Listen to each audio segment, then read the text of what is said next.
analyzing Turkey 3, America 2 in the FIFA World Cup 2026 from a mathematical and economic perspective. So I'm assuming America didn't put in their full squad like Germany did.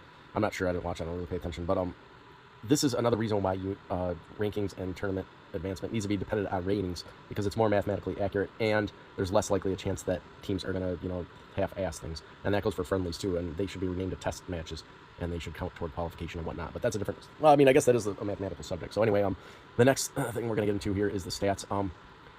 Does the final score really represent the playing field? It's hard to tell because it looks like America outplayed Turkey, but there could have been moments of brilliance in here. That's not really kept track on these stats, like amazing shots or something like that. Which there should be something like that. I'm not saying you would call it that, but yeah, or really bad shots, terrible shots. So these statistics for one thing aren't complete, and then secondly, yeah, it would be much easier to really see if the final score really represented the play on the field. So I can't really tell from this. So we're gonna give it the benefit of the doubt, and we're gonna get into much more serious issues with this game. Wealth and population are the biggest factors in determining a country's potential to do anything. This could be developing an educational system. It could be creating a sports team. It could be developing technology or manufacturing. It doesn't matter. So wealth and population determines the potential. Now, it doesn't determine how good they are, but the more potential you have, the easier it is to be good at whatever you're trying to do. So this game is completely illegitimate population difference. It's like way more than 3 times as much.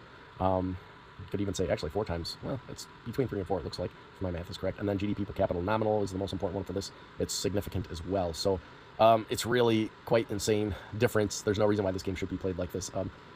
Tournaments should be really determined by wealth and population, some kind of wealth and population algorithm, and then so countries or even regions of similar size would be playing each other, sort of like divisions in like U.S. high schools and colleges that are separated by school sizes. It's just really like a basic thing that should have been done in the 1900s that no one even is considering right now, and they really should, because this game's completely worthless. You can't tell who's better man for man or man for wealth, because you can't take a huge rich country against a smaller poor country and see who's more efficient at the sport. You can't do that because there's too many advantages and disadvantages, so you can't really get anything from this match from that perspective. So looking at the admin zones, which are states here for the U.S., I'm not going to do the math because then I'd have to do the economic math, but you would take one of these states and create a team with players that were born and raised in the state that is approximately equivalent to an economic power to Turkey, and you would play them, and then you would have a really good game to see who's better man for man and man for wealth.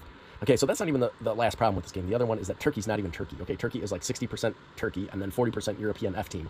This should not happen. They should at least have 75% or more of their players born or raised in the country. Otherwise, what's the point of calling it Turkey? If it's not Turkey, why are you calling it Turkey?